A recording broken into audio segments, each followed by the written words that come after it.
En noviembre de 2023, una joven mexicana desapareció después de una reunión con sus familiares. Fue vista por última vez acompañada de su novio, un hombre de 46 años al cual había conocido en internet y que tenía una vida oculta. Luego de eso, sus familiares no volvieron a saber de ella, y así empezó uno de los casos que más ha impactado a México. Si quieren saber todo lo que sucedió, quédense conmigo hasta el final del video.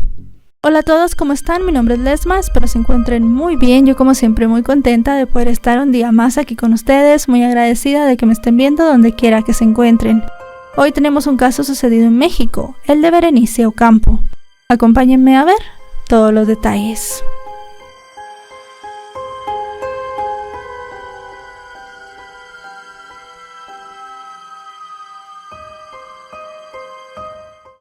Berenice Ocampo Ramírez nació el 15 de diciembre del año 2006 en Huitepec, una ciudad del estado de Morelos, en México, siendo la menor de los 3 hijos del matrimonio conformado por Fabiola Ramírez Cruz y Pedro Ocampo Arizmendi, quienes criaron a los 3 en un hogar muy tranquilo situado en Cuernavaca.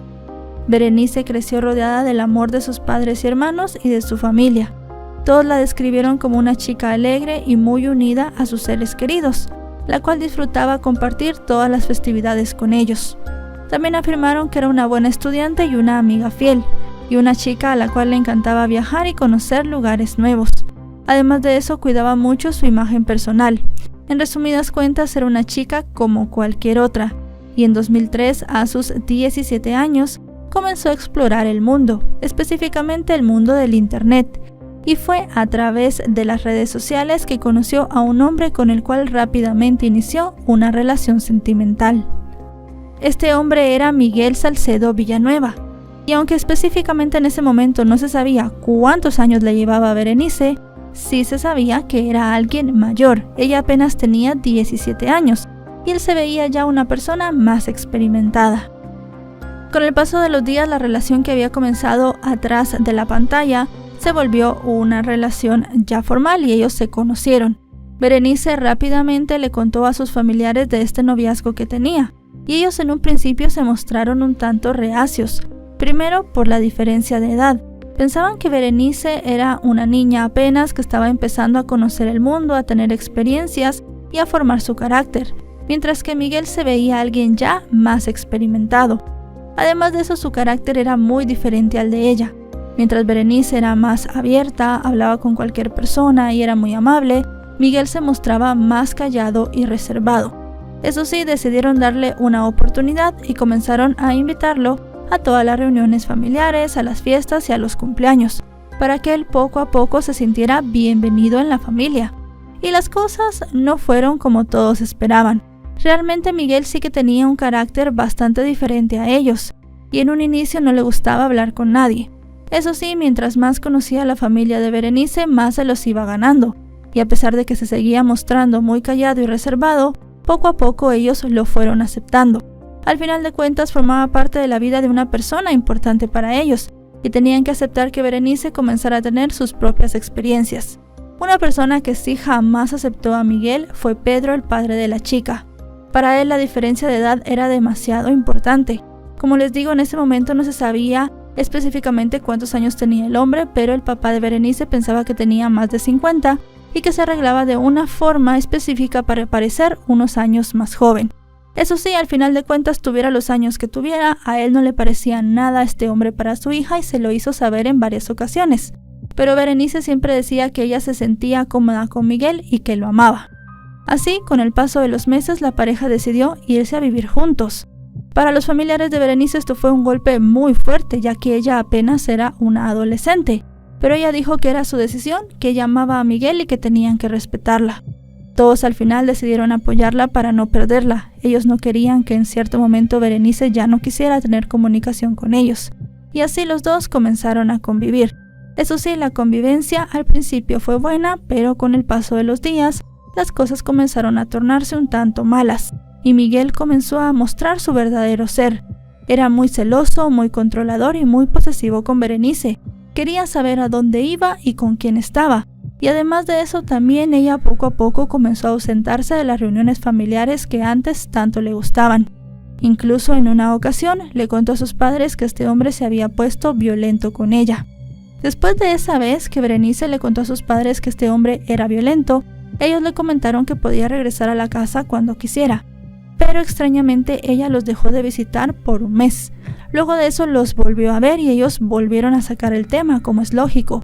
Pero en esa ocasión ella les dijo que por favor dejaran de hablar de eso, que no iba a dejar a Miguel porque era feliz y que si ellos seguían insistiendo con eso, ella dejaría de visitarlos.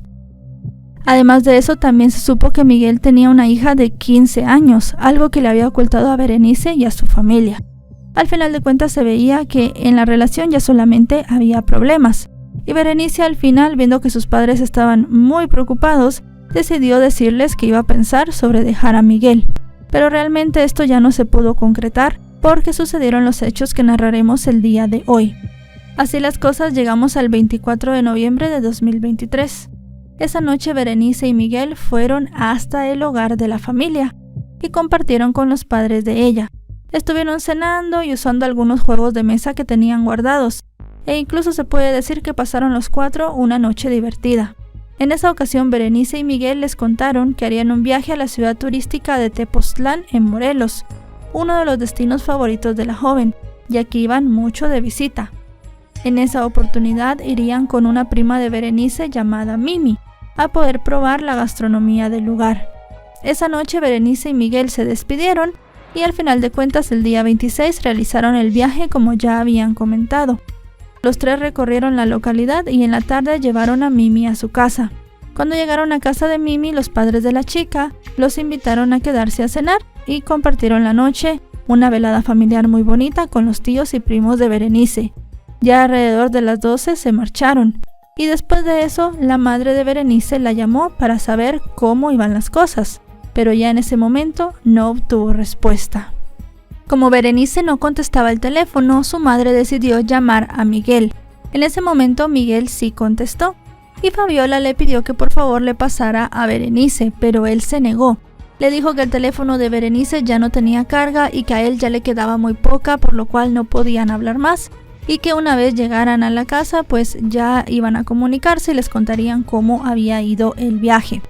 A la madre de Berenice esta explicación le pareció muy creíble y esperó algunas horas para volverlos a llamar, pero ya ninguno de los dos contestó. Al día siguiente intentó comunicarse de nuevo y no obtuvo respuesta de ninguno de los dos, pero esto era algo un tanto común ya en esa época. Berenice y Miguel no se comunicaban todos los días con los padres de la joven e incluso pasaban ocasiones de más de 15 días en que no se comunicaban o que se iban de viaje sin contarle a nadie, así que pensaron que esto era muy tranquilo y muy normal.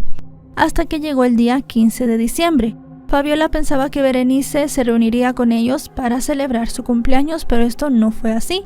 Tampoco se comunicó y no respondió a las felicitaciones. Luego de eso, el día 17, siendo el cumpleaños de Fabiola, 2 días después de esto, ella pensó que su hija se tenía que presentar en su casa, pues con un regalo para ella, dándole una felicitación, tratando de celebrar el cumpleaños, pero este día llegó y eso tampoco sucedió. Así, las esperanzas de la familia en ver a Berenice se centraron en la Navidad y el fin de año, 2 festividades que ella nunca se perdía. Según el padre de la joven, se había dejado todo dispuesto para que pasaran juntos todos esos días, como por ejemplo las decoraciones y las comidas. Pero Berenice no llegó, ni llamó, ni pudo ser contactada por ningún familiar, y ya en ese momento ellos sabían que algo malo le había pasado. Además de eso, tampoco podían contactar a Miguel, así que presumieron que ambos habían sido víctimas de algún delito. Por lo que en enero de 2024, un tío de la joven acudió a las autoridades para reportar la desaparición de ambos. Enseguida se emitió una ficha oficial de búsqueda, y parientes, vecinos y amigos de Berenice difundieron esta a través de las redes sociales, con la esperanza de que se pudiera aportar algún dato sobre el paradero de los chicos. Y si bien la denuncia se tomó rápido al principio, los familiares de Berenice denunciaron una lentitud en las investigaciones y muchas trabas burocráticas, específicamente para acceder a las grabaciones de las cámaras de seguridad de las rutas que tenían que haber tomado Berenice y Miguel el día que se fueron de la casa de los tíos de la chica. Durante la investigación también se enteraron de algo impactante, la edad de Miguel. Como les digo, en cierto momento él no había querido revelar su edad específica, pero la familia pensaba que él tenía entre 35 y 37 años. Pero esto tampoco era así. El hombre tenía 46 y además estaba casado. No solamente tenía la hija adolescente de la cual ellos ya habían escuchado hablar, sino también un niño de 8 años. Al final de cuentas, él nunca se había separado de su esposa y seguía teniendo vida con esta familia. Y de esta manera se derrumbó la fachada que Miguel había construido ante Berenice y su familia. Y si bien al inicio todos pensaban que ambos habían sido víctimas de algún crimen, ya para ese momento comenzaban a pensar que en realidad la víctima era Berenice y que Miguel le había hecho algo. La siguiente etapa de la investigación fue buscar a la esposa de Miguel. La encontraron. Ella dijo que Miguel era un hombre violento, posesivo y que siempre la controlaba. No se llevaba nada bien con él y en su hogar siempre había existido la violencia. Ella en cierto punto de la relación había decidido abandonarlo, pero él no se había hecho cargo de la manutención de sus hijos y así al final era una relación de idas y venidas. Además de eso, las autoridades se enteraron de otra cosa. Si bien el teléfono de Berenice había pasado apagado desde el día que salió de la casa de su prima, el de Miguel no. El de Miguel sí había tenido señal en algunos momentos durante ese tiempo de la desaparición, algo que evidentemente a la familia de Berenice no le pareció nada lógico. Y ya en ese momento sus sospechas se agravaban cada vez más y más. Ellos simple y sencillamente querían saber dónde estaba la joven y qué le había hecho Miguel. Así la familia siguió buscando por su cuenta y comenzaron a organizar marchas y distintas manifestaciones. Esto para pedir a las autoridades que el caso no quedara en el olvido. La desesperación con el paso del tiempo iba en aumento. Todos pensaban que tal vez Berenice estaba retenida en contra de su voluntad, por lo que hacían llamadas esperando que la liberaran y diciendo que si ella llegaba a escucharlos se pusiera en contacto, pues solo querían saber si estaba bien. Así los meses transcurrieron sin resultado y en diciembre de 2024, poco más de un año de la última vez que se vio a Berenice, sus familiares, con el apoyo de distintos colectivos, llevaron a cabo una jornada de búsqueda y de denuncia. Durante esta jornada pegaron distintos afiches y pidieron a la gente información para saber del paradero de Berenice. Ante la falta de respuestas, ya en marzo de 2025 se llevó a cabo otra jornada y dejaron en claro que al final lo difícil que estaban viviendo era no solamente la desaparición de la joven, sino la incertidumbre de saber qué le había pasado. El abuelo de Berenice sí comentó en esa ocasión que él estaba confiado en que su nieta regresaría con su familia. Lo siguiente que se supo en el caso de Berenice fue el 7 de septiembre de 2025, cuando Miguel fue arrestado, pero no por el caso de la jovencita, sino por un accidente vehicular. Cuando los agentes le pidieron su documentación y lo chequearon en la base de datos, le dijeron que él tenía una orden de búsqueda. Le preguntaron si sabía algo de esto y él lo negó completamente. Además de eso, también le preguntaron por Berenice. Él dijo que en efecto la conocía, pero que desconocía por completo su paradero desde hacía años. Así las cosas, los agentes de seguridad llevaron a Miguel hasta una comisaría para que fuera interrogado, pero el hombre fue liberado unas horas después, sin dar mayor detalle de lo que había sucedido allí dentro. Ya para los familiares de Berenice, el hecho de que Miguel estaba bien, de que lo habían visto, de que él había hablado con los agentes de policía, simple y sencillamente no hacía más que levantar más sospechas. Y ya ellos estaban completamente seguros que él nunca había sido víctima de algún delito, sino que era el victimario de Berenice. Pero para ese momento no tenían ninguna prueba, la policía no tenía ninguna hipótesis, y parecía que simple y sencillamente este hombre se saldría con la suya. Ya el 7 de noviembre de 2025, 2 meses después, se ejecutó una orden de captura contra Miguel por su presunta vinculación con la desaparición de Berenice de 17 años. Ese mismo día se procedió a su arresto y se trasladó para ser presentado y vinculado a proceso.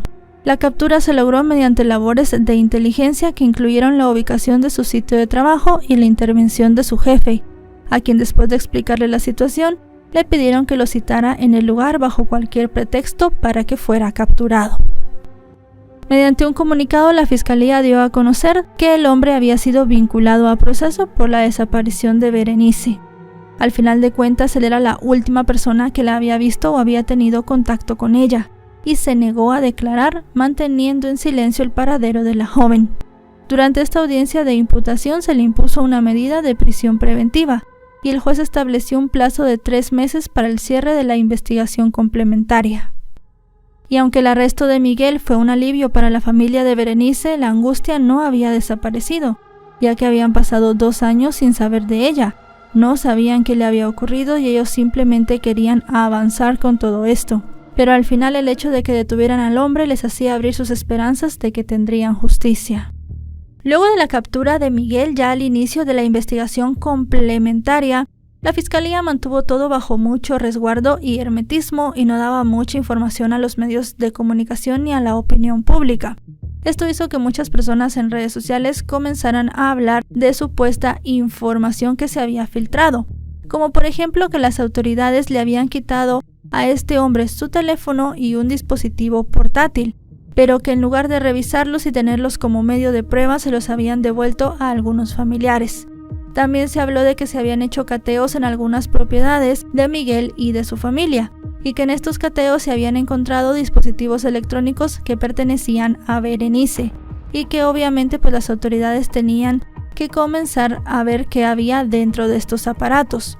Las cosas para la familia no pintaban nada bien porque en la segunda audiencia de nuevo este hombre decidió mantenerse en silencio, y para ellos era algo muy duro, ya que simple y sencillamente para ese punto querían saber dónde estaba Berenice, querían saber qué había sucedido y parecía que Miguel no quería dar su brazo a torcer y dar la versión oficial ni a las autoridades ni a la familia de la joven. Ya en marzo de 2026, distintos activistas protestaron frente a las instalaciones de la Comisión Estatal de Búsqueda de Morelos, exigiendo reactivar las búsquedas de campo de Berenice. Un mes después, en abril, el caso volvió a los titulares cuando la familia pidió verse con el titular de la Fiscalía General del Estado de Morelos para conocer los avances del caso. Señalaron que ya habían pasado 6 meses de la detención de Miguel y que realmente aún se desconocía el paradero de la joven y la investigación no había avanzado. También dijeron que ya les habían confirmado que habían encontrado el teléfono celular y la computadora de Berenice en casa de Miguel, y que para ellos pues estas pruebas obviamente ya eran suficientes para saber que este hombre le había hecho algo malo a la jovencita. Como medida de presión en esa ocasión, los familiares de la joven cerraron parcialmente la circulación en una de las arterias de la zona. Dijeron que habían recibido mensajes de números desconocidos diciendo que Berenice estaba fuera de Morelos pero que estaba viva, que se había ido por su voluntad, que había conocido a otra persona, y muchas versiones que ellos rechazaron pero que sí dijeron que eran completamente dolorosas. Simple y sencillamente querían que Miguel dijera qué había pasado para que todas estas especulaciones ya cesaran. De igual modo denunciaron que durante la audiencia de imputación el padre de Miguel se acercó a ellos para decirles que Berenice estaba sin vida porque había consumido sustancias ilícitas, algo que ellos también desmintieron completamente, diciendo que la joven jamás había consumido. Durante esta manifestación también asistieron agentes de la Fiscalía al lugar y comenzaron a dialogar con la familia de Berenice diciendo que estaban tratando de agilizar lo más que podían todas las actuaciones. Al final de cuentas, para cuando estamos grabando este video, mayo de 2026, aún no se tienen noticias del paradero de la joven. Miguel todavía no ha hablado y aún no se sabe lo que sucedió esa noche cuando Berenice y Miguel se fueron de la casa de la prima de la chica. No se sabe realmente qué pasó en ese vehículo o si pasó algo en la casa. Hay muchas preguntas en el aire que para los familiares de la chica tal vez nunca serán contestadas. Y bueno, chicos y chicas, hasta aquí el video de hoy. Como siempre decimos, un caso muy triste, un caso muy impactante, doloroso porque aún no se ha cerrado y porque, como suele pasar en estos casos, hay demasiadas hipótesis y todos estos dimes y diretes en las redes, gente que dice que le dijeron, que escuchó, que vio, solamente lastiman más a las familias. Realmente creo que también nosotros somos consumidores de esto, ¿bien? Tenemos que tener cierta responsabilidad y esto pasa en muchos casos y también se lee mucho en los comentarios de los videos. Es que yo escuché, a mí me dijeron, yo conozco a la prima de no sé quién, conozco a la hermana de no sé quién, la vieron, se fue con alguien, es que ella era así, era de esta forma. Todo eso no hace más que seguir revictimizando a la persona, seguir haciendo que la familia pues tenga mucho más dolor porque no se sabe dónde está Berenice. Ellos solamente quieren saber eso, qué pasó con la mujer, qué pasó con esta chica que estaba pues iniciando su vida y conociendo el mundo. Esperamos que pronto lo puedan saber y que Miguel pase el resto de sus días en la cárcel porque no se merece otra cosa. Están viendo las últimas imágenes con vida de una joven mexicana. Una joven que desde hacía meses estaba involucrada en un pleito legal con un médico que le había realizado una mala praxis. Lo que ella no sabía es que su deseo de recibir justicia luego de una cirugía plástica que salió mal, terminaría con este hombre planificando su asesinato. Si quieren saber todo lo que sucedió, quédense conmigo hasta el final del video. Hoy tenemos un caso sucedido en México, el de Norma Patricia Ayala. Acompáñenme a ver todos los detalles. Norma Patricia Ayala Cano nació en México en el año 1994. Desde muy pequeña mostró una vocación para ayudar a los demás y por eso terminó estudiando la carrera de enfermería. Según sus familiares, era una mujer alegre, cercana y muy capaz, y además muy unida a su hermano menor. Al pie del cañón con sus amistades, compañeros de escuela. Después de graduarse, Norma comenzó a construir una carrera en el sector de la salud, ya que se entregó por completo a su profesión. Quienes trabajaron con ella aseguraron que para ella todo era más que una obligación, sino que era parte fundamental de su forma de ser. En los años siguientes, mientras hacía vida junto a su familia en Iztapalapa, en la Ciudad de México, mantuvo una relación muy cercana con todas las personas que la ayudaban. Además de eso, también era muy cercana a sus compañeros de trabajo, a los cuales en algún momento describió como una segunda familia. Además de esto, el compromiso de Norma quedó especialmente evidenciado durante la emergencia sanitaria mundial, ya que ella siempre estuvo presente en varios hospitales ayudando a todos los enfermos, y se convirtió en personal de primera línea. Cuando todo volvió a la normalidad, la vida de Norma también continuó como siempre. En ese contexto estuvo contemplando en poder especializarse en el futuro. Sin embargo, esto nunca sucedió, ya que algo horrible comenzó en el año 2022. Norma decidió realizarse una lipoescultura ese año, en una clínica ubicada en una zona céntrica de la ciudad. En redes sociales, la clínica en cuestión promocionaba sus servicios como el trabajo conjunto de un equipo especializado, que se encabezaba por el doctor Esteban Israel Campos Serna, un supuesto cirujano plástico certificado, y otro médico llamado José Humberto Cuellar Ferrara. Este último sería quien asumiría la responsabilidad en la cirugía de Norma. De José Humberto se sabe que nació en 1988, y según los registros profesionales se formó desde muy joven en el área médica. En 2012 obtuvo su título de médico cirujano por la Universidad Nacional Autónoma de México y posteriormente continuó especializándose. Luego en 2018 recibió la certificación como especialista en anestesiología y 2 años más tarde cursó una maestría en cirugía estética en el Instituto de Estudios Superiores de Medicina. Para ese entonces José ya había logrado abrirse camino en el competitivo mundo de la medicina estética y ejercía en una de las zonas de mayor poder adquisitivo de la Ciudad de México, concretamente en Polanco, donde estaba la clínica que Norma había elegido para realizarse la operación. Su actividad profesional estaba enfocada en procedimientos estéticos y cirugías corporales, un sector que había experimentado un fuerte crecimiento en el país. En ese contexto y confiando en la naturaleza de las intervenciones, Norma decidió seguir adelante con el procedimiento. La clínica y los médicos le dieron mucha confianza. Eso sí, durante las consultas recibió algunos comentarios subidos de tono por parte de José Humberto, así como unas conductas de connotación sexual. Pese a esto, la cirugía se programó para mayo de 2022, y Norma entró al quirófano para lo que se esperaba fuese una simple operación estética. Pero horas después, todo comenzó a salir muy mal. Norma salió de la operación y sentía un deterioro en su estado de salud, y además de esto no obtuvo una solución satisfactoria a estas complicaciones. Entonces decidió buscar una atención con otros especialistas y comenzó a comprender la magnitud del daño que había sufrido en el procedimiento. Ella sabía que necesitaba una atención más compleja y fue a un centro médico público para que la pudieran evaluar. Con el paso de todos los exámenes médicos se llegó a la conclusión de que había sido víctima de una mala praxis. Y es que enfrentaba grandes secuelas en parte de su abdomen, y las consecuencias eran visibles en el exterior con una cicatriz de gran tamaño, pero también se manifestaban en otra forma. Norma convivía a diario con un intenso dolor que no desaparecía. La lesión que tuvo ella en la parte abdominal en la parte baja del busto, toda esta parte de acá, a ella se le necrosó. Vivía constantemente con mucho dolor, mucho ardor. Las circunstancias no trataron en impactar profundamente su bienestar emocional y su calidad de vida. Así fueron pasando los días y en enero de 2023, Norma resolvió tomar acciones al respecto y denunciar a José Humberto ante la justicia, no solo por mala práctica, sino también por hostigamiento sexual y amenazas. La repercusión no tardó en sentirse, porque tras enterarse de las acusaciones, varios pacientes de la clínica optaron por suspender los procedimientos que tenían programados con él. Sin embargo, para Norma eso no representó el final del conflicto, sino el comienzo de una etapa más angustiante. Y es que según ella acababa de empezar en su vida una película de terror, porque en varias ocasiones intentaron quitarle la vida. Incluso dijo que en 2 o 3 la habían querido empujar del metro. En 2 o 3 ocasiones ella nos comentó de que la habían querido aventar del metro. Sin embargo, aun cuando las señales de alarma parecían acumularse, las autoridades no dimensionaron la gravedad de la situación.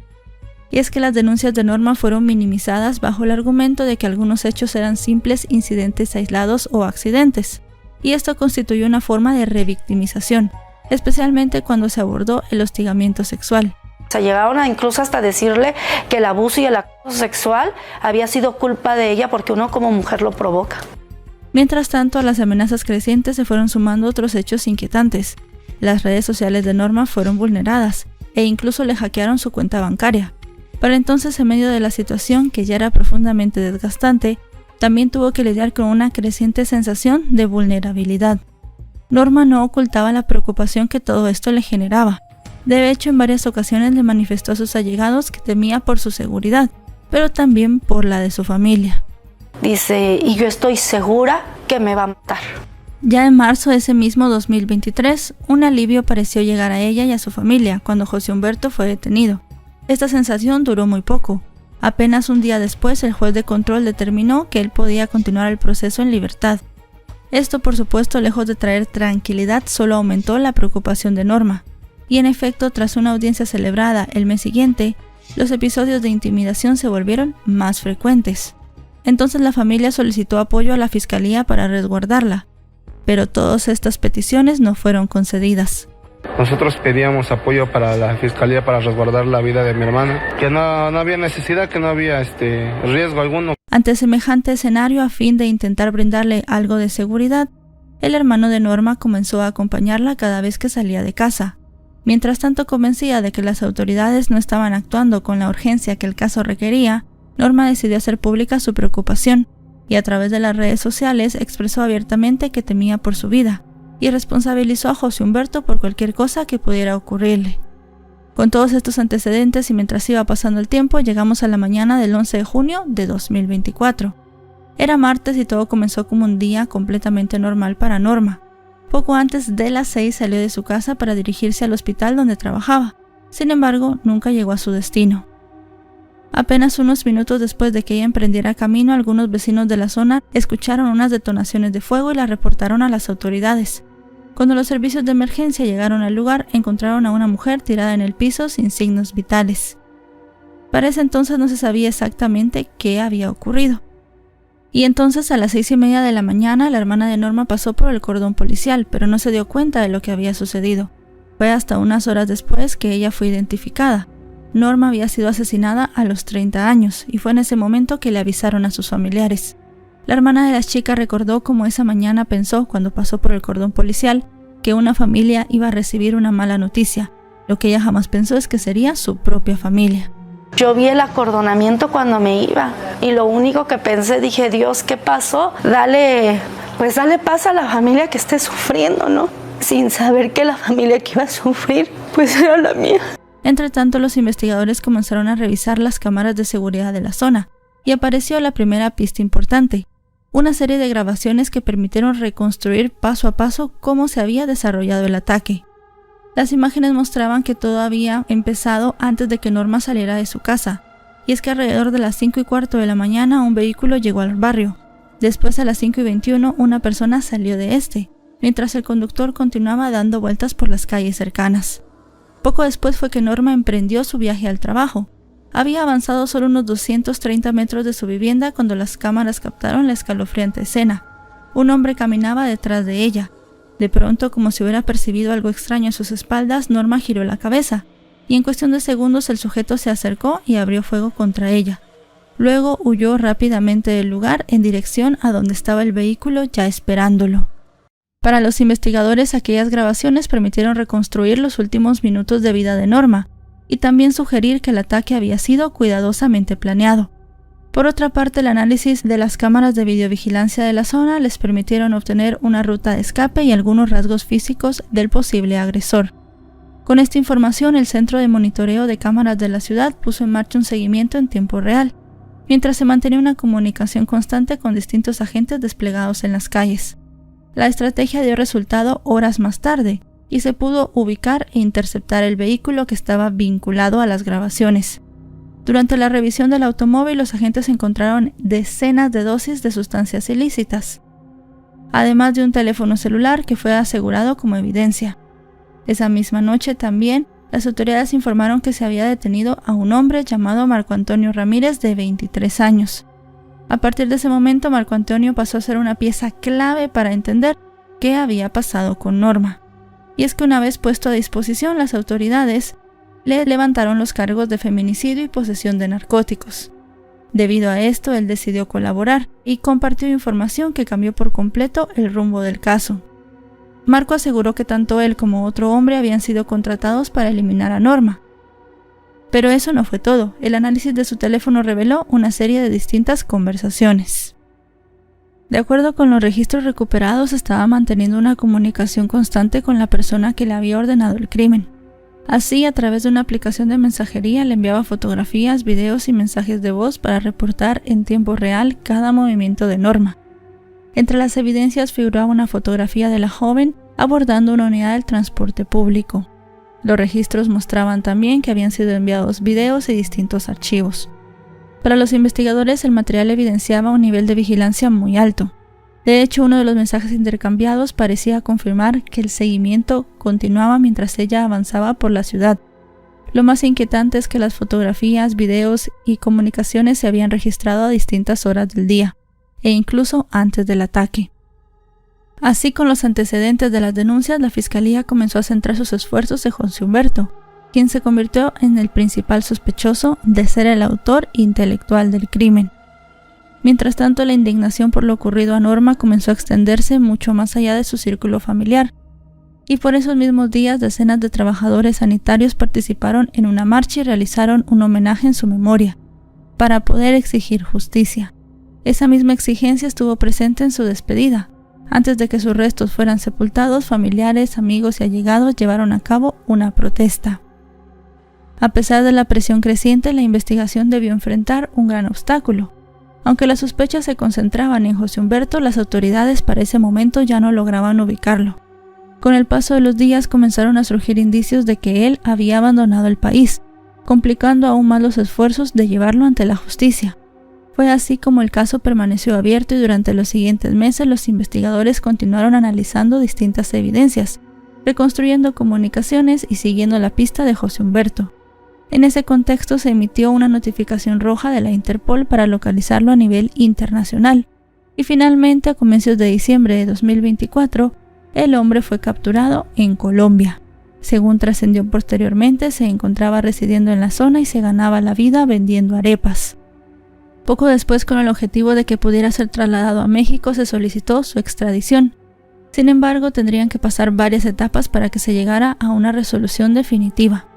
Ya en noviembre de 2025 se produjo otro avance en el caso, ya que se pudo identificar a otro implicado, al cual se le dio el nombre de Javier, y fue detenido durante un operativo en la Ciudad de México. Según la hipótesis de la Fiscalía, ya los roles estaban bien definidos. Marco era el autor material del crimen, Javier era el chofer y el que se encargaba de seguir los movimientos de Norma, y al final José Humberto era el autor intelectual. Con el avance del proceso, Marco reconoció que recibió un pago de 20,000 pesos, y finalmente en febrero de 2026 un juez lo declaró culpable y le impuso una condena de 43 años y 9 meses de prisión, además del pago de una indemnización económica como reparación del daño a favor de las víctimas indirectas. Posteriormente quedó recluido en un centro penitenciario. Por su parte, Javier sigue en prisión preventiva, siguiendo poco a poco su proceso judicial. Pero para la familia todavía quedaba una pieza fundamental, que José Humberto respondiera ante la justicia. En junio de 2026, los medios de comunicación informaron que el regreso de José Humberto a territorio mexicano era inminente. Pese a esta primera condena, para la familia quedaba algo muy importante que resolver, que José Humberto pudiera ser llevado a México. Así, el 27 de mayo de 2026, el hombre llegó a territorio mexicano a través del Aeropuerto Internacional de la Ciudad de México y fue presentado a un juez de control, quien determinó la medida cautelar de prisión preventiva. Hasta el momento en el que estamos haciendo este video, aún no se ha emitido un comunicado oficial por parte de la Fiscalía General de Justicia de cómo se está llevando la situación jurídica. Eso sí, se sabe que todavía permanece en proceso. Lo importante aquí es que todas las personas que tuvieron que ver en el asesinato de Norma están detenidas. Uno de ellos ya tiene una condena y los otros dos seguramente en los próximos meses también tendrán que enfrentarse a la justicia. Al final de cuentas, la familia de Norma lo único que pide es la justicia que se merecen y que ninguna mujer pase por lo mismo que pasó ella. José Humberto es un médico que tiene que estar encerrado en la cárcel hasta el último de sus días, porque todo lo que hizo con Norma realmente no demuestra para nada su profesionalismo y además demuestra que es un peligro para todos. Ahora que conocen todos los detalles del caso, díganme qué opinan. Están viendo el momento exacto en que dos mujeres y un hombre trasladan un bulto pesado y lo esconden en el maletero de un vehículo, que minutos después abandona el lugar. Estas imágenes fueron captadas por las cámaras de seguridad de un supuesto centro estético en Puebla, México, donde se reportó la desaparición de una paciente y que lamentablemente su cuerpo fue encontrado unos días después. Hoy tenemos un caso sucedido en México, el de Blanca Vázquez. Acompáñenme a ver todos los detalles. Blanca Adriana Vázquez Montiel nació en 1989 en Huachinango, una ciudad del estado de Puebla, en México. Sus primeros años de vida y su juventud transcurrieron en el hogar familiar situado en una comunidad muy tranquila. De su entorno personal se sabe que tenía una buena relación con su madre y además de eso con su hermano. En 2011, cuando tenía poco más de 20 años, decidió trasladarse a la ciudad de Puebla buscando mejores oportunidades y con el paso del tiempo conoció a un hombre llamado Florencio Ramos, con quien se casó y tuvo 2 hijos. Quienes la conocieron la describen como una persona soñadora, alegre y muy sociable, además de ser muy tenaz. Según se sabe, tenía algunos años de trabajar como estilista y se especializaba en la aplicación de uñas. Podríamos decir que la vida de Blanca transcurría sin sobresaltos, ya que estaba completamente centrada en su familia y su trabajo. Sin embargo, a inicios de 2026, a sus 37 años, comenzó a pensar en la posibilidad de someterse a un tratamiento estético, específicamente para poder reducir las medidas de su abdomen. Blanca le comentó sus planes a Florencio, su esposo, y aunque para él ella no necesitaba ningún arreglo, decidió apoyarla para que mejorara su autoestima y se sintiera mejor con ella misma. Los dos decidieron aportar dinero para el procedimiento y comenzaron a ver qué opciones podían tener, a ver qué clínicas había cerca, cómo eran los médicos.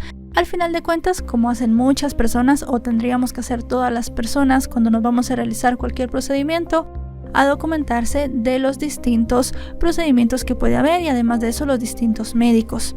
Al final de cuentas llegaron a una clínica que se hacía llamar Detox y decidieron que pedirían en ese lugar un presupuesto. El 18 de mayo de 2026 la pareja llegó al consultorio. Dijeron que querían una reducción de grasa abdominal para Blanca y comenzaron a atenderlos. Según comentó Florencio, en cierto punto de la consulta, se llevaron a Blanca y a él lo dejaron esperando. Algo sucedió en el lugar que los miembros de la clínica convencieron a Blanca de que se podía realizar en ese momento el procedimiento. Supuestamente no era invasivo y le harían una técnica llamada microaire. Este tratamiento suponía no durar más de 2 horas y prometía la extracción de entre 1 litro y 1,5 litros de grasa. Según le explicaron, tenía anestesia local y una recuperación inmediata. El costo era de 14,000 pesos mexicanos, a los cuales se le iban a sumar 3,000 más por una retracción de piel. Aproximadamente 1 hora después, la supuesta doctora, identificada como Diana Alexandra Palafox Romero, salió del consultorio y le pidió a Florencio que saliera a comprar una faja de compresión y otros insumos necesarios. Ella le recomendó un centro comercial situado a unos 20 minutos y además le dio un número telefónico para que los contactara en caso de cualquier duda. Para esto ya eran poco más de las 5 de la tarde y Florencio estaba muy confiado en que había dejado a su esposa en manos de profesionales, así que salió de la clínica para comprar lo que le habían indicado. Cuando Florencio llegó al establecimiento que esta doctora le había recomendado, no encontró todas las cosas de la lista que ella le había dado, por lo cual comenzó a llamarla, pensando que tal vez se podía cambiar alguna cosa de esa lista o podía ir a otro sitio a comprarla. Al final de cuentas, él quería que su esposa tuviera todo lo necesario para una perfecta recuperación, pero estas llamadas nunca fueron atendidas. Ya después de algunas llamadas sin atender, Florencio comenzó a ponerse nervioso.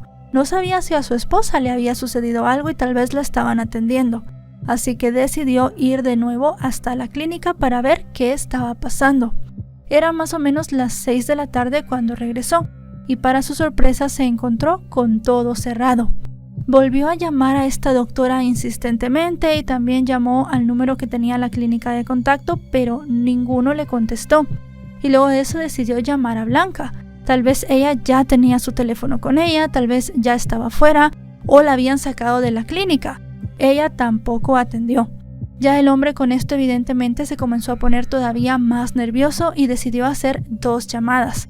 La primera a las autoridades para denunciar lo que estaba pasando y la segunda a su hijo mayor. El hijo mayor de Florencio llegó rápidamente al lugar y además de eso también llegaron 2 patrullas. Los uniformados estuvieron tocando y tratando de que alguien les abriera, pero tampoco obtuvieron respuesta.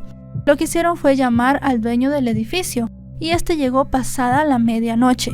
Dijo que en efecto él le había alquilado este lugar, que era un penthouse, a la mujer que se hacía pasar por la doctora de esta supuesta clínica, pero dijo que ella se lo había alquilado con fines residenciales y no comerciales. Realmente no era un local habilitado para atender gente o para tener una clínica.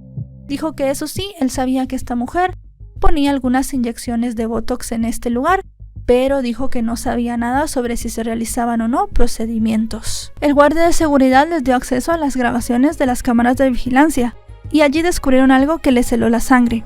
En las imágenes captadas, las cuales reprodujimos al inicio, se podía ver a 3 personas, 2 mujeres y un hombre, que cargaban con mucho esfuerzo un bulto de gran tamaño y luego lo metían en el maletero de un automóvil de color rojo de pequeñas dimensiones. Una de las mujeres vestía un uniforme médico, por lo cual se sospechaba era Diana. Ella entró en el asiento del copiloto, mientras el hombre, que más adelante se identificó como su hijo, entró en la parte posterior.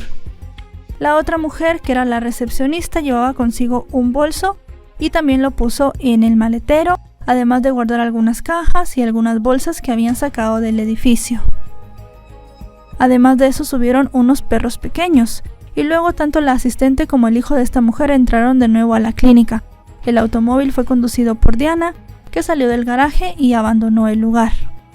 En otra toma se ve a la asistente que permanece sola en el estacionamiento hablando por su teléfono y llevándose las manos a la cabeza. La mujer se recostó sobre un auto morado y aparentemente rompió en llanto. Minutos después, ella y el hijo de la supuesta doctora se subieron a un vehículo y se marcharon. La clínica fue cerrada en ese mismo momento. Obviamente tenían que empezar las averiguaciones para saber qué había sucedido allí y además las autoridades también querían saber si el lugar tenía los permisos pertinentes. Mientras tanto, los familiares de Blanca fueron hasta la Procuraduría para poder asentar la denuncia de persona desaparecida. Las autoridades la tomaron rápidamente y se ejecutó el protocolo ALBA. Este es el que se tiene en México para todas las denuncias de mujeres y niños desaparecidos.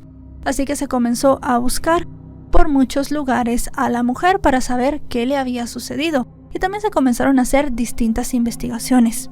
Con el paso de los minutos el caso se hizo muy conocido en las redes sociales y se publicaron distintos videos de los familiares pidiéndole a la sociedad que si tenían alguna información la dieran a las autoridades. Además de eso también se empezó a repartir la ficha de Blanca. En esta se describía la ropa que llevaba, también se describía ella físicamente y bueno, tenía todo lo que se necesitaba para poderla identificar. En ese mismo momento se comenzó a comparar mucho el caso con uno registrado en Colombia unos días antes, el de Yulixa Tolosa, que ese ya lo tenemos en el canal y ustedes lo pueden ver. Y los parientes de Blanca comenzaron a hablar muy angustiados, a pedir apoyo en la comunidad y a hacer distintos rastreos paralelos en diferentes barrancos y ríos de la zona. Lo hacían paralelamente porque las autoridades también estaban haciendo sus propias investigaciones, pero realmente ellos estaban desconsolados y querían moverse lo más rápido posible. Además de eso, también hicieron recorridos a pie y por vehículos en distintas zonas de Puebla.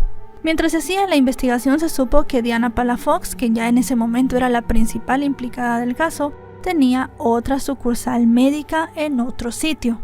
Entre tanto, la incertidumbre y la preocupación de los allegados de Blanca iban en aumento, y ante la falta de información amenazaron con cerrar varias carreteras y varios puntos de viabilidad, a manera de una presión para que las autoridades actuaran muchísimo más rápido. Incluso en redes sociales convocaron para el lunes 25 de mayo una marcha pacífica en la autopista México-Puebla. No obstante, el caso dio un giro el martes 19 de mayo, un día después de la desaparición de Blanca. La Fiscalía General del Estado allanó una vivienda en un fraccionamiento ubicado en San Andrés Cholula, en Puebla. El inmueble estaba registrado a nombre de Carlos, el hijo de Diana. En el lugar encontraron y aseguraron el vehículo rojo que se veía en las imágenes. Los oficiales no encontraron a nadie en el inmueble y lo inspeccionaron buscando más indicios. Mientras todo esto sucedía, familiares y amigos de Blanca la seguían buscando por sus propios medios y seguían pidiendo a la población que cualquier información que tuvieran, por favor se las dejaran llegar para que ellos también pudieran investigar por su cuenta. Mientras tanto, se comenzó también a investigar a Diana. Ya en este momento, como les dije, ella era la principal sospechosa de todo lo que estaba sucediendo. Al final era la supuesta médico de la clínica. Ella se veía en las imágenes sacando ese bulto que todo el mundo pensaba era Blanca. Y además de eso también, al final de cuentas, siendo la médico de esa clínica, era la responsable de lo que podía haber sucedido en ese lugar. Se supo que la mujer no solamente utilizaba ese nombre, sino también tenía otros alias, con los cuales ella también se anunciaba en redes sociales, supuestamente se contactaba con clientes y decía que podía realizar cualquier tipo de tratamiento estético. Algo que obviamente llamó la atención y que todo el mundo se empezó a preguntar era si en verdad esta mujer era médico, si había estudiado medicina. Así que comenzaron a buscar en los registros públicos, en las cédulas profesionales, con el nombre que se había dado en los medios de comunicación y que era el legal de ella, vamos a decirlo así. Y no se encontró ninguna cédula bajo ese nombre, ninguna cédula ni médica, ni de ningún curso, ni nada por el estilo. Realmente era una persona que no podía realizar ese tipo de procedimientos.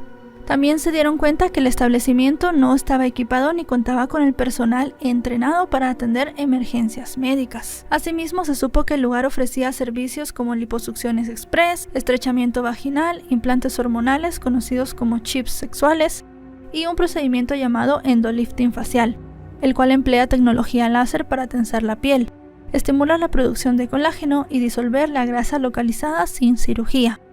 Además de eso, también aplicaban botox, ácido hialurónico en labios y terapias supuestamente regenerativas con ADN de salmón. Todo esto a precio muy bajo y con promociones. Volviendo a la búsqueda de Blanca, para ese momento ya el panorama para la familia no era nada bueno. Sin embargo, no dejaron de buscarla. Pero todas las esperanzas se derrumbaron el jueves 21 de mayo por la mañana, cuando una mujer que transitaba por una zona conocida como Camino a Charero descubrió dentro de una zanja lo que parecía un cuerpo sin vida, y de inmediato alertó a las autoridades. Al lugar acudieron distintos funcionarios y se dieron cuenta que en efecto era el cuerpo de una persona y obviamente pues ya no tenía signos vitales. En ese momento se dijo que era una mujer de aproximadamente 40 años y sus prendas coincidían con las que Blanca llevaba en el momento de su desaparición. También tenía tatuajes y otras señas muy similares a los de ella. El lugar del hallazgo fue acordonado por distintos agentes y el cuerpo fue llevado al servicio forense para determinar la causa de la muerte.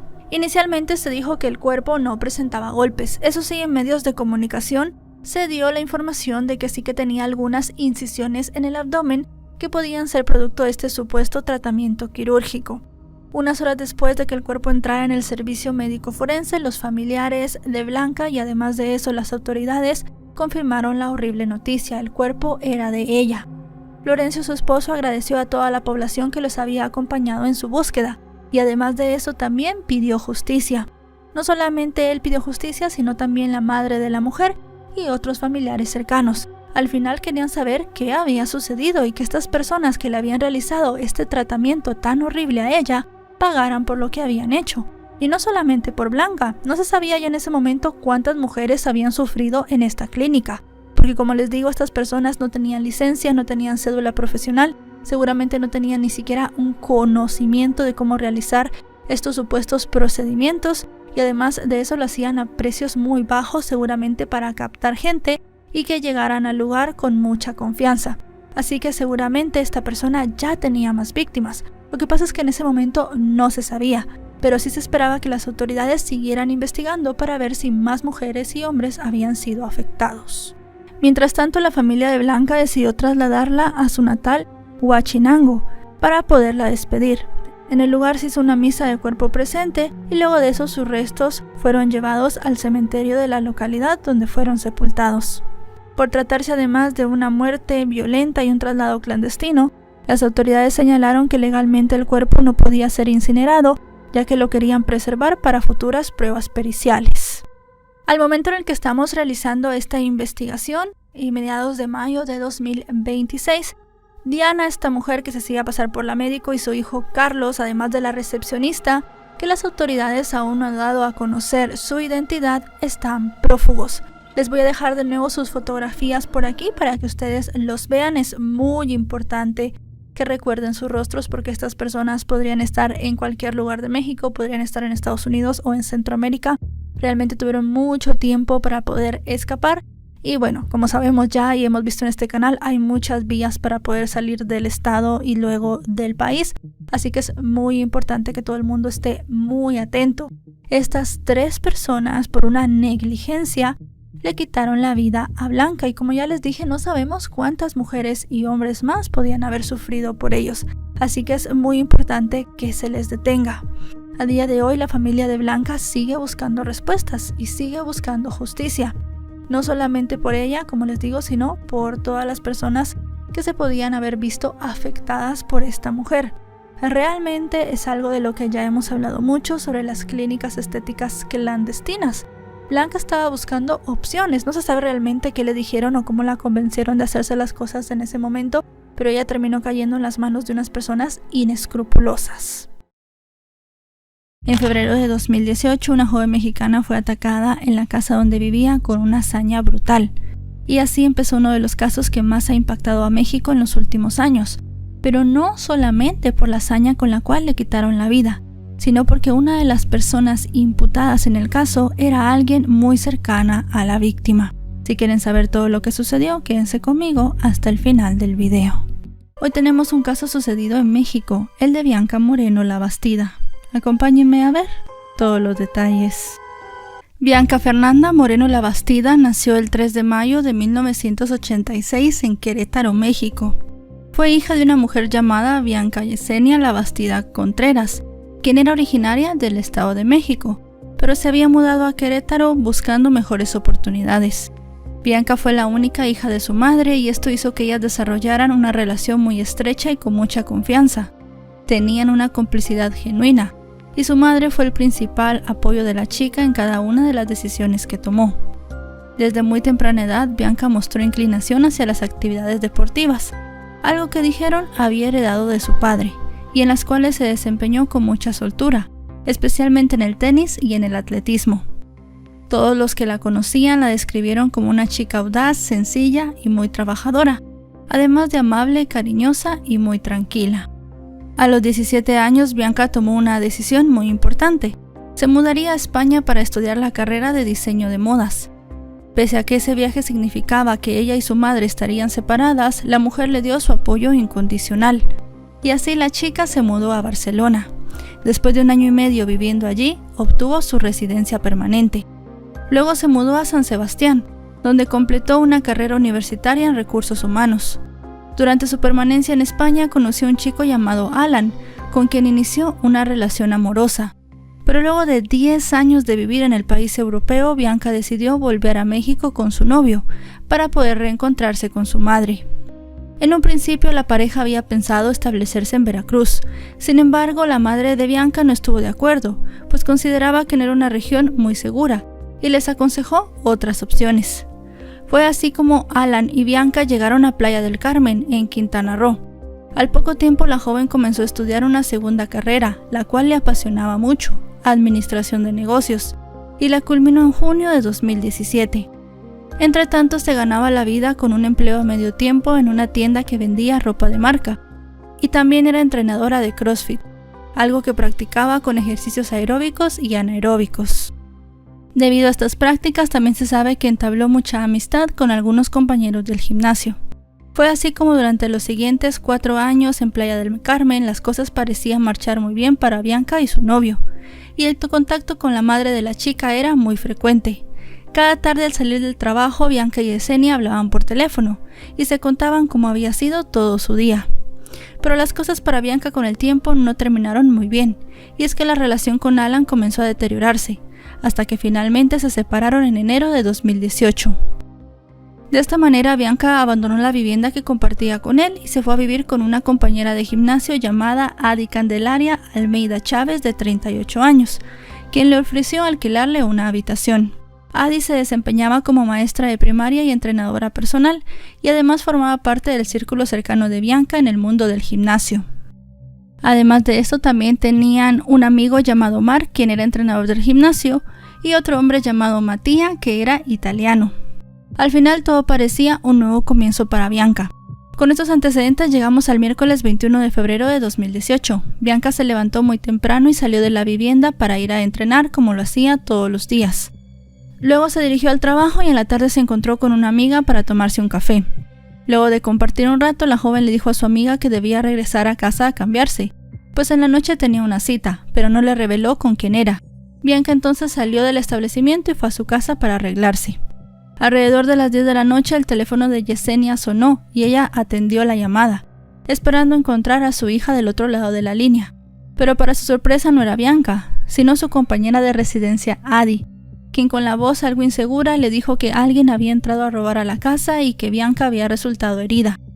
La información que le dio Adi era confusa, pero alcanzó a entender que en medio del robo, Bianca fue golpeada en la cabeza y no paraba de sangrar por la nariz, por lo cual fue trasladada a un hospital.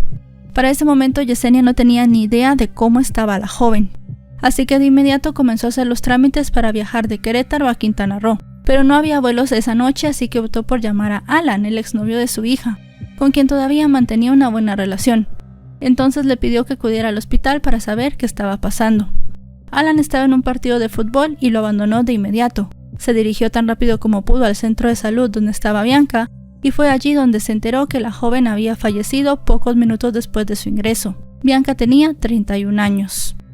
Según contó Adi, en ese momento ella dijo haberla encontrado gravemente herida y con el rostro desfigurado, además de con un fuerte golpe en la cabeza.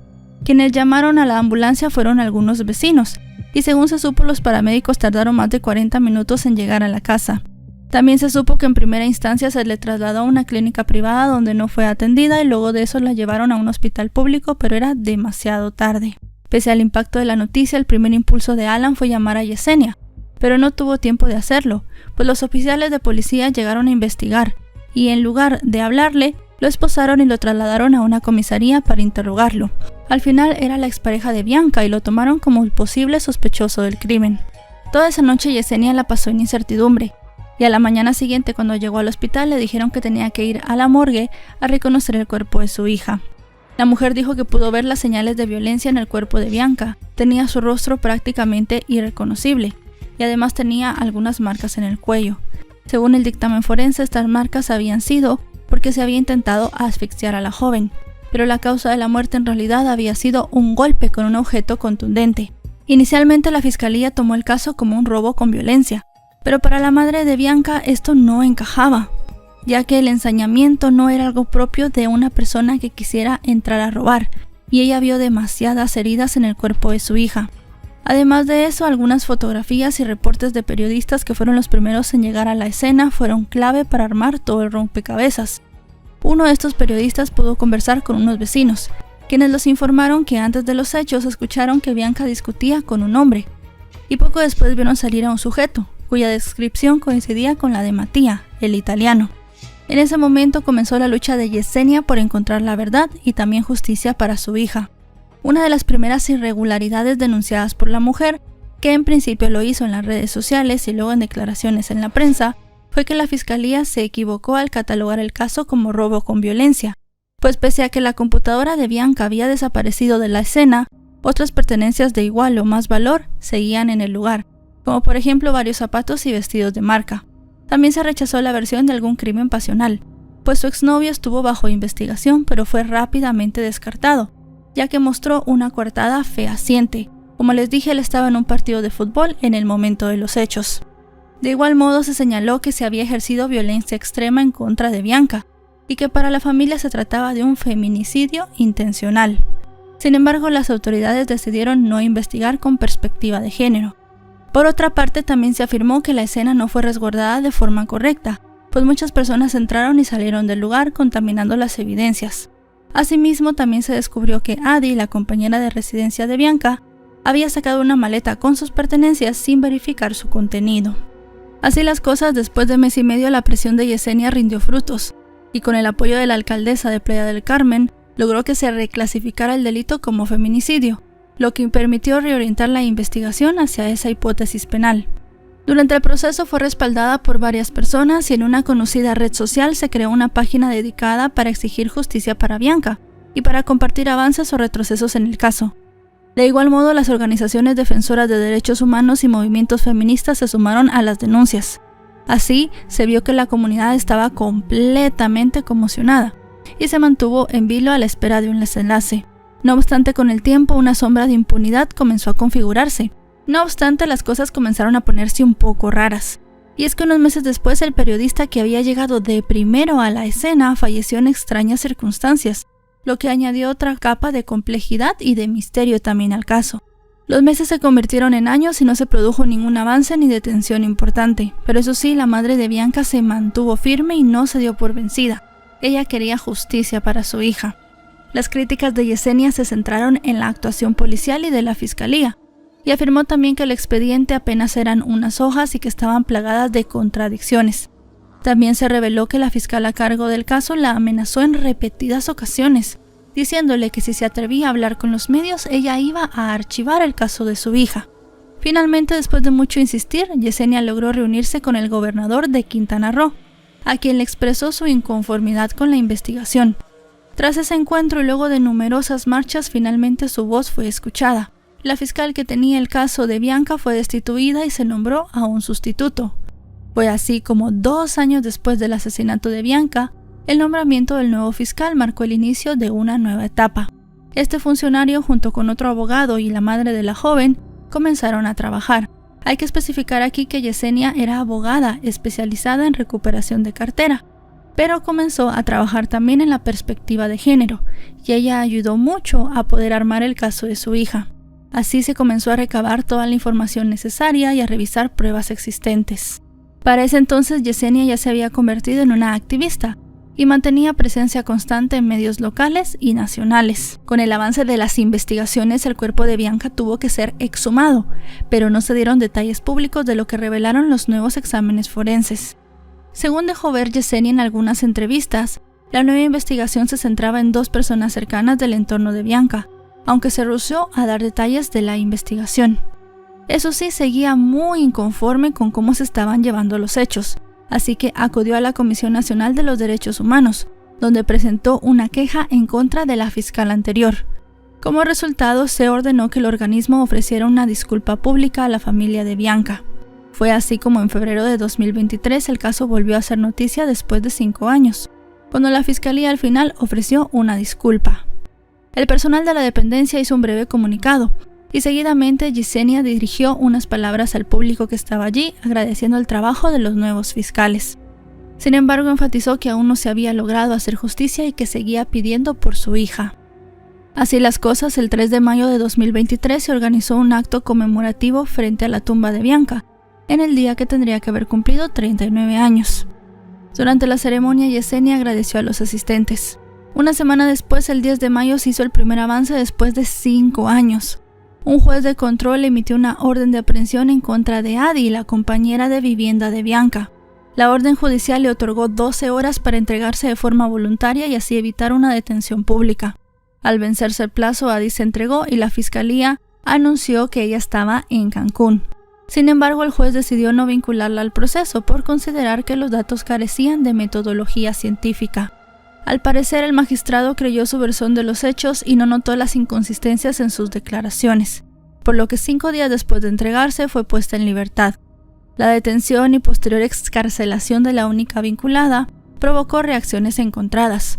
Por un lado, los partidarios de Adi insistían en su inocencia y afirmaban que el verdadero asesino estaba libre. Por otro lado, los seres queridos de Bianca calificaban de decepcionante su liberación.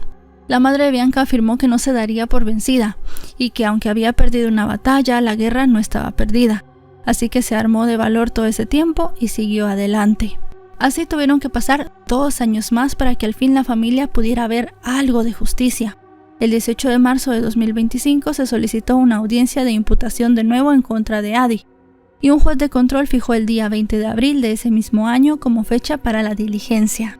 También se advirtió que en caso de inasistencia se iba a solicitar una orden de aprehensión en contra de Adi. Así el día de la audiencia llegó y todos se presentaron.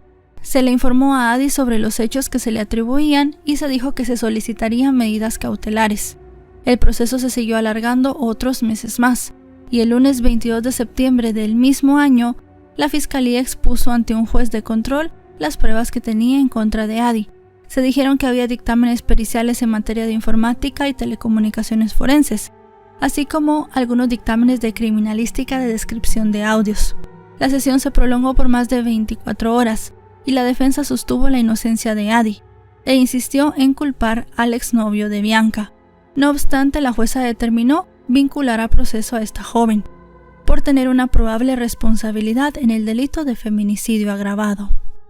De acuerdo con los informes, la vinculación a proceso significa que el caso será revisado en una etapa judicial. También se le impuso a Adi una medida cautelar de prisión preventiva en todo lo que dure el proceso, y se programó una audiencia complementaria para el 22 de noviembre del mismo año. Además de eso, también se dice que hay otras personas involucradas.